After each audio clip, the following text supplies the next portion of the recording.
এটা হচ্ছে মুগের পুলি। কেমন আছে মুগের পুলি? গরম গরম ধোয়া ওঠা মুগের পুলি, গরম গরমই খাওয়া শুরু হয়ে গেছে। এরপরে আসছে সরু চাকলি, আর আছে সকালের বাঁধাকপি, এটা মানু খাবে সরু চাকলি দিয়ে। এবারে চলে এসছে নলেন গুড়ের পায়ে, শীতের স্পেশাল। সাথে চলে এসেছে আমাদের এঞ্জেল রানী খাওয়ার জন্য। এক বাটি ছানা খেয়েও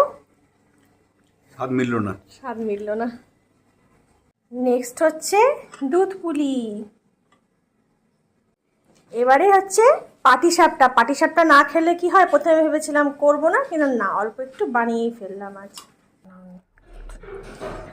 অ্যান্ড লাস্টলি সেটা হচ্ছে তরকারি পিঠে। আর এদিকে আমি যেহেতু ভালোবাসি একটুখানি, নিজের মতো বানিয়ে নিয়েছি নারকেল পিঠে। কেমন হলো পিঠে পুলি উৎসব? মজা লাগলে তো? মজা। তো পিঠে পুলি বাঙালির পেট পুজো দারুণ কাটলো। সবাই ভালো থেকো, সুস্থ